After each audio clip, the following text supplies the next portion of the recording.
कीर्ति महाराज की जय, आचार्य श्री विमल साहब महाराज की जय, आचार्य श्री तपस सम्राट सरस्वती साहब महाराज की जय, आचार्य गुरु सुंदर साहब महाराज की जय, अहिंसा महेश्वर गायत्री की जय, जिनवाड़ माता की जय, परम पूज्य श्रीमती माता जी की जय, अलिका संघ की धर्म प्रेमी भव्य तत्वा सूत्र में एक सूत्र है, परस्परोपग्रहो जीवाना। यह जो जीव है यह परस्पर एक दूसरे का उपकार करता है। तो क्या केवल जीव ही उपकार करता है? नहीं, जो 6 द्रव्य हैं वे सभी 6 द्रव्य परस्पर में एक दूसरे का उपकार करते हुए दिखाई देते हैं। तो मुख्य रूप से जो द्रव्य हैं वो किसका उपकार करते हैं? मुख्य रूप से जो उपकार करते हैं, जीव किसका उपकार करता है? जीव का भी उपकार करता है और पुद्गल का भी उपकार करता है। पुद्गल किस का उपकार करता है?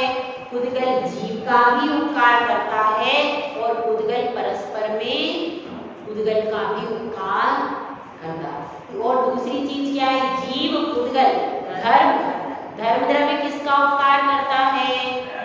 जीव और पुद्गल दोनों का उपकार करता है, दोनों को चलाने में सहायक बनता है।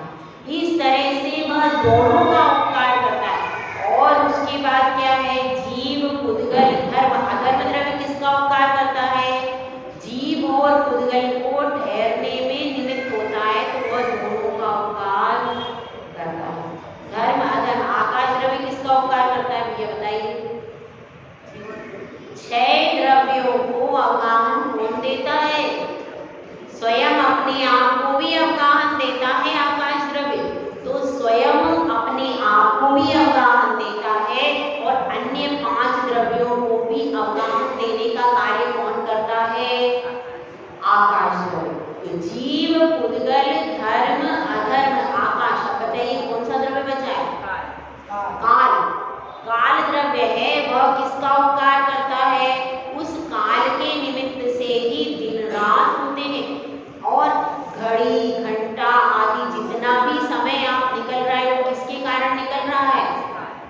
काल द्रव्य का जो परिणमन हो रहा है उसी से हमें पता चलता है कितने वर्ष बीत गए, कितने घंटे बीत गए, कितना समय बीत गया और आगे कल क्या होने वाला है, कल कौन से समय पर हमको कहाँ जाना है। जो हम योजनाएं बनाते हैं कि नहीं, कि कल हमको इतने बजे इस पार्टी में जाना है, कल हमको इतने बजे दुकान खोलना है, कल यह काम करना है, परसों यह काम करना है।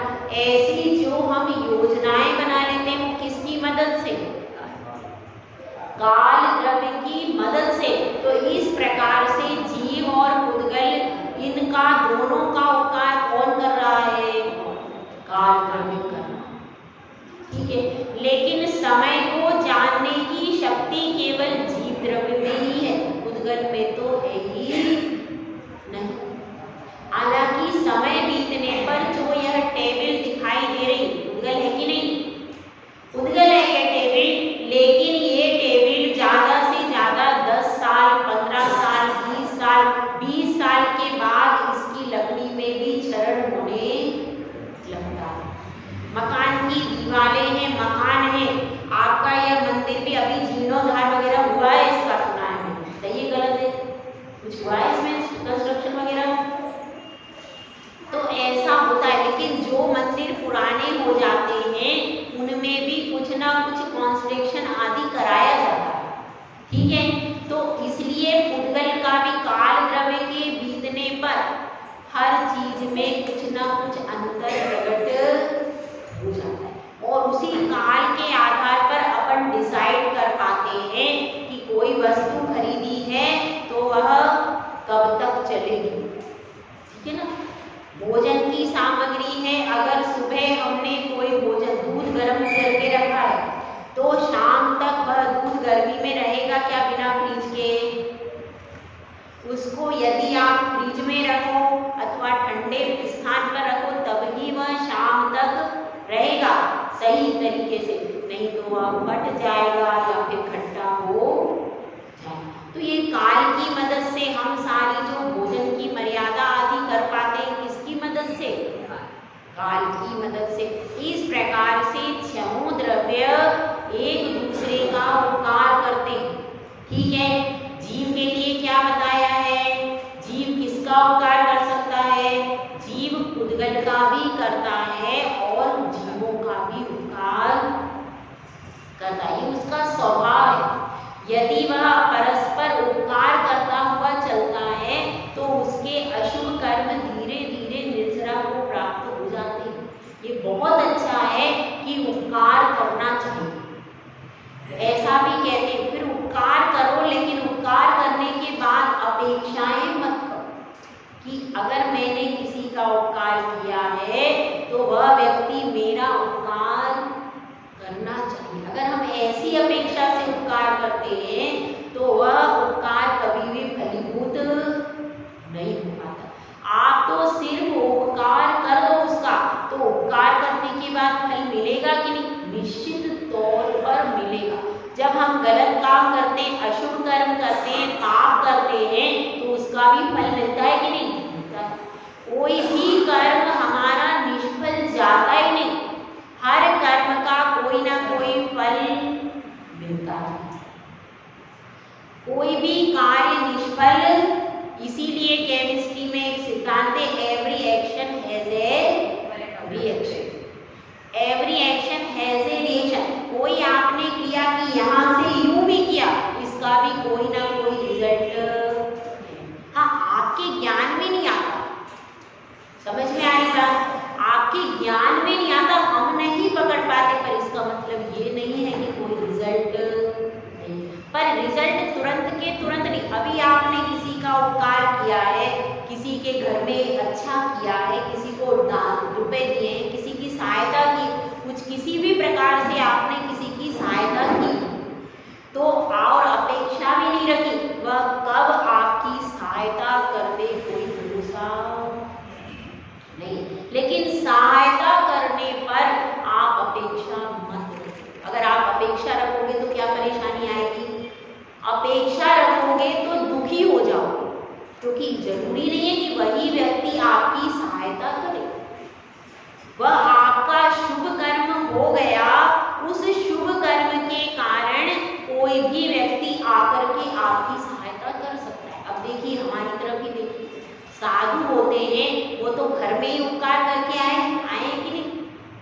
घर में ही उनके भी परिवार में उन्होंने जो भी हेल्प की होगी वो सब किया होगा। अब हमारे साथ में कौन है? लेकिन हमारे साथ में जो हम उपकार करके आए हैं उसका कर्म तो हमारे साथ में है ना। इसके कारण और भी नए लोग जुड़ करके भी उपकार करने में आगे रहते ही, है ना। तो इस तरह से ये मत सोचो इस व्यक्ति का मैंने उपकार किया तो यही व्यक्ति मेरा उपकार, ऐसा जरूरी नहीं। इस संबंध में एक छोटी सी अपन कहानी सुनते हैं। देखिए, तो अपन कहानी सुनते हैं, किसकी है कहानी आप बताना। अब एक समय में ऐसा हुआ कि एक महापुरुष जा रहे थे रास्ते से, और रास्ते से जा रहे थे उस समय उन्होंने देखा एक कुत्ते को बहुत मार पड़ रही है। तो अब उन्होंने सोचा भैया इसको बचाना चाहिए, ये इतना इसको मार रहे, परेशान कर रहे हैं। तो अब उन्होंने उस कुत्ते को बचाया, उसको नमोकार मंत्र सुनाया। नमोकार मंत्र सुनाया, उन्होंने हेल्प की कि नहीं की? सहायता की। उसको एक तो पिटने से बचाया, मरने से बचाया, और फिर नमोकार मंत्र सुना दिया। इतना ही कर दिया, और वो तो मरणासन अवस्था में था, तुरंत वह मर गया। मरने के बाद अब क्या हुआ? अब वह तुरंत यक्षेंद्र बनते हैं। किसकी जाति है? व्यंतर देव में बनते हैं, यक्षों का इंद्र बन गया। और यक्षेंद्र जैसे ही बना तो उसने सोचा भैया मैं यहाँ कैसे आ गया। तो अपने पूर्वों का स्मरण किया तो पता चला कि मैं इनका उपकार है कि मुझे एक तो गिरने से बचाया और मरणासन अवस्था में मुझे क्या किया, नमोकार मंत्र सुनाया। इसके कारण मैं कहाँ आ गया, मैं आज यक्षों का इंद्र बन करके यहाँ पर बैठा हूँ। तो तुरंत वह जाता है। कौन थे वो, जीवंदर कुमार, बिल्कुल सही। जीवंदर कुमार के पास वो यक्षेंद्र तुरंत उपस्थित हो जाता है और उनसे कहता है कि आपकी कृपा से मैं आज यक्षों का इंद्र बन गया हूँ, अब मेरे लिए क्या आज्ञा है। क्या कहते हैं जीवंदर कुमार कि जब मेरे ऊपर विपत्ति आए तो तुम सहायता करना, मैं जब तुम्हें याद करूंगा तब तुम आना, ठीक है। अब वह भी चला जाता है। अब ऐसी घटना होती है कि काष्ठांगार जो है वह उसको पकड़ करके ले जाता है जीवंदर को और सूली पर चढ़ाने का हुक्म हो जाता है। सूली पर चढ़ाने के लिए लेके जा रहे, सूली पर चढ़ाने के लिए लेके जा रहे, उस समय वह उस यक्षेंद्र का स्मरण करता है। तो अब सबने छोड़ दिया कि भाई बधिक ले जाएगा और इसको कर देगा। जैसे ही वो सूली के पास में वहां लेके जाने लगे, तुरंत उसने यक्षेंद्र ने उसको अदृश्य करके वहां से उड़ा लिया। इसको मतलब उसने मृत्यु में इसके प्राण बचाए, उसने भी बचाया। पर इसने ऐसा जब नमोकार मंत्र सुनाया था, जब बचाया था, तब क्या जीवंदर कुमार ने सोचा था मैं इसका बचा रहा हूं, ये मेरी सहायता करेगा कि नहीं करेगा, ऐसा सोचा था क्या? उस समय ऐसा सोचा नहीं जाता। उस समय तो सिर्फ आपका हृदय करुणा से अभिभूत होता है और आप तुरंत सहायता कर देते, वह सच्ची सहायता। और अपन सोचेंगे भैया मैं इसको दे रहा हूँ, ये मेरा करेगा कि नहीं। अगर ऐसा सोचते हैं तो वह वास्तविक उपकार नहीं। तो अगर अपन ये जरूरी भी नहीं है कि वही व्यक्ति उपकार करे, करते भी हैं, लेकिन ये जरूरी नहीं है। आपका जो शुभ कर्म बना है उसके निमित्त से कोई ना कोई व्यक्ति आकर के आपकी सहायता कर दे। अब हम इतना अपना घर बार छोड़ करके आए, ठीक है नहीं है। अब हम आपको पहले पहचानते थे क्या? तो भी आप ग्रास हाथ पे रखने आते हो कि नहीं? हमारा आपका क्या रिश्ता है? कुछ नहीं। लेकिन फिर भी पूर्व का पुण्य कर्म है कि आप लोग आकर के क्या करते हो, दान आदि दे करके साधु की चर्या में सहयोगी बनते हो, है कि नहीं? तो अपने पास पुण्य कर्म चाहिए। यदि पुण्य कर्म है तो फिर कोई भी आकर के कहीं से भी आकर के आपके लिए सुविधा उत्पन्न कर देगा। इसलिए परोपकार करने के बाद में वही व्यक्ति हमारा उपकार करेगा, ऐसी अपेक्षा नहीं रखना। और अब देखिए आचार्य श्री यहाँ पर प्रश्न कुमार एक और नया प्रश्न उपस्थित करता है कि गुरुदेव सब जीव परोपकार की तो प्रशंसा करते हैं कि परोपकार करना चाहिए, परोपकार करना चाहिए। सब तरफ दानशालाएं खुली हुई हैं, जल प्याऊ खुली हुई हैं, सब तरफ से सब जगह लोक में कहा जा रहा है। तो फिर मुझे भी अपने परिवार का उपकार करना चाहिए कि नहीं करना चाहिए? मुझे भी तो अपने परिवार का उपकार करना चाहिए। जब मेरे परिवार से सूचना आ रही है कि वहां पर कोई परेशानी है तो मुझे जाकर के उसको दूर करना चाहिए कि नहीं करना चाहिए? तो गुरुदेव इस प्रश्न का उत्तर देते हैं, परोपकृति मुत्सृज्य सौपकार परोभव उपकुर्वन् परस्याज्ञो दृश्यमानस्य लोकवत्। इसमें गुरुदेव कह रहे हैं कि तुम्हारा जो कर्तव्य है वह पूरा हो चुका है। तुमने अपने बेटी बहू सब बेटा बहू क्या कर दिए, उनका विवाह कर दिया, उनकी संतानें हो गई और बेटी को भी विवाह कर दिया। तुम सब जिम्मेदारियों से अब निवृत्त हो चुके हो और जिस समय वैराग्य उत्पन्न हो उस समय रुकना नहीं चाहिए। जिस समय वैराग्य आए उसी समय गुरु चरणों में आ जाना चाहिए। यदि